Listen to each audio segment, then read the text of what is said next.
Satu-satunya perkumpulan rahasia yang berusia ratusan tahun, bahkan mungkin ribuan tahun, walaupun namanya bukan Freemason pada saat itu.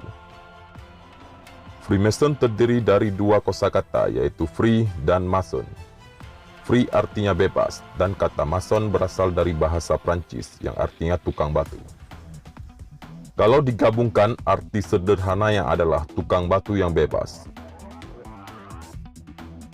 Freemason adalah sekumpulan orang-orang Yahudi yang sudah direkrut, dilatih, yang sudah ahli, dan sudah berpengalaman, yang mana mereka ini setuju untuk baiat atau taat setia di bawah satu persatuan atau perkumpulan untuk mewujudkan misi dan tujuan keyahudian dan kedajalan mereka.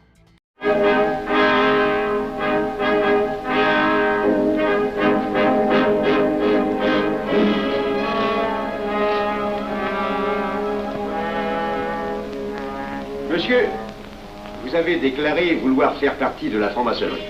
Mais nous désirons savoir qui vous êtes. Nous allons donc vous interroger sur vos sentiments, vos croyances, vos idées politiques. Répondez-nous sans vous troubler, mais en nous disant la plus stricte vérité. Consentez-vous à cet interrogatoire? J'y consens. Monsieur, croyez-vous en Dieu? Et pourquoi? Freemason dulunya ialah perkumpulan yang sangat rahasia, tetapi di akhir-akhir era modern atau era kita saat ini, mereka mulai menampakkan diri, mereka mulai membuka keanggotaan dan keahlian kepada siapa saja. Mereka mulai bersosialisasi atau bermasyarakat. Mereka kadang-kadang mengadakan pesta-pesta tertentu, mengadakan karnaval-karnaval atau program-program tertentu yang kalau dilihat sekilas lebih kepada sosialisasi dan hubungan mesra dan baik dengan masyarakat. Jadi disinilah kadang-kadang mengelabui mata kita akan tujuan mereka sebenarnya.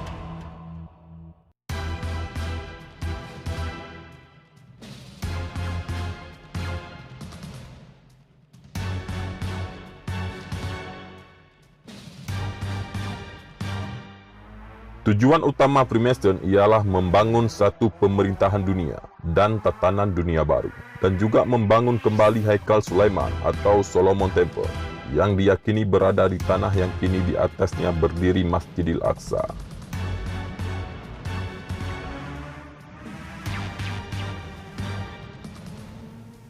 Istilah-istilah dalam Freemason. 1. Freemason adalah nama perkumpulan atau organisasi. 2. Mason adalah ahli-ahli atau keanggotaan. 3. Grandmaster adalah mahaguru. 4. Lodge, tempat berhimpun atau berkumpul para ahli-ahli Freemason. 5. Grand Lodge adalah markas utama. 6. Freemason Hall, ruang atau aula. Biasanya Freemason Hall ini digunakan untuk upacara kenaikan pangkat anggota-anggota Freemason atau untuk pertemuan-pertemuan dan musyawarah-musyawarah penting. 7. Degree adalah derajat kebesaran, kepangkatan atau level. Kalau kita pelajari lebih dalam, sebenarnya cikal bakal Freemason telah ada sejak zaman Nabi Ibrahim alaihissalam, yaitu di bawah pemerintahan Raja Namrud di Babilonia atau Irak sekarang. Namrud adalah seorang raja yang sangat cerdas. Dia ahli ilmu arsitektur. Karena itulah dia membangun taman tergantung di Babilonia. Dia pula yang membangun menara Babylon yang menjulang tinggi. Namrud ingin menguasai dunia di bawah satu pemerintahannya. Itulah yang kini disebut sebagai New World Order. Secara resmi atau tertulis, Freemason pertama kali berdiri di Inggris pada tanggal 24 Juni 1717 dengan mendirikan Grand Lodge of England. Di Skotlandia ada perkumpulan yang bernama Scottish Rite dan York Rite. Freemason bukan hanya berkembang di negara Eropah, tetapi pada abad ke-17 sudah berkembang di Amerika, yaitu pada tahun 1730 berdiri Lodge pertama Amerika. Pada saat itu, Amerika masih merupakan koloni Inggris. Lodge pertama Amerika berdiri di Philadelphia di bawah binaan dari Masonic Grand of England dengan Benjamin Franklin sebagai Grand Master yang pertama. Logo Freemason mengandung 3 elemen, atau komponen atau 3 benda. Pertama, jangka di bagian atas. Kedua, mistar atau penggaris di bagian bawah. Dan ketiga, huruf G di bagian tengah. Kalau kita perhatikan, logo Freemason tersebut membentuk heksagon, bintang segi 6. Bintang segi 6 ini selalu dikaitkan dengan Star of David, bintang Daud. Mereka menganggap bintang ini sudah ada sejak sekian lama yang menjadi lambang kerajaan Nabi Daud dulu dan juga menjadi lambang pada perisai-perisai tentara di kerajaan Nabi Daud. Sebab itu, hari ini, bendera negara Israel pun menggunakan lambang bintang segi 6 tersebut.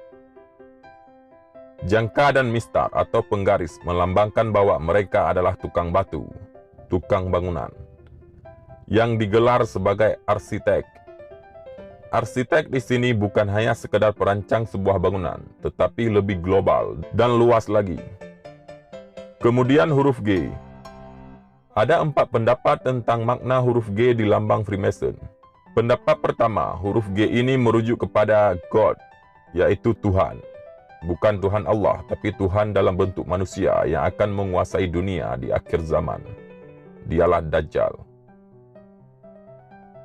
Pendapat kedua, G bermaksud Great Architect, yaitu arsitek yang agung, perancang yang agung, merujuk kepada dia juga, Dajjal. Pendapat ketiga, G merujuk kepada geometri, yaitu alat-alat yang tadi, jangka dan penggaris. Sebab kebiasaan bagi seorang arsitek, alat yang biasa digunakan adalah geometri. Dan pendapat keempat adalah pendapat yang paling diterima oleh sebagian besar pengkaji-pengkaji Freemason dan teori konspirasi, yaitu G merujuk kepada Great Pyramid, yaitu piramid yang agung. Kita pernah melihat lambang piramid agung ini dalam uang $1 Amerika. Di situ ada lambang piramid dan di atasnya ada lambang mata satu. Piramid dan lambang mata satu ini terpisah, tidak menyatu. Maksudnya pekerjaan mereka itu belum selesai dan akan diselesaikan di akhir zaman. Degree, kepekatan atau level dalam Freemason. Yang tertinggi adalah level 33 dan level 1 yang terendah. Contoh urutannya sebagai berikut. Level 33, Sovereign Grand Inspector General. Level 32, Sublime Friend of Royal Secret. Level 31, Grand Inspector Inquisitor Commander. Level 30, Grand Elite Knight Adolf. Level 29, Knight of St. Andrew. Level 28, Knight of Design. Level 27, Commander of Temple. Level 26, Prince of Mercy. Level 25, Knight of Brazen Serpent. Level 24, Prince of Tabernacle. Dan seterusnya.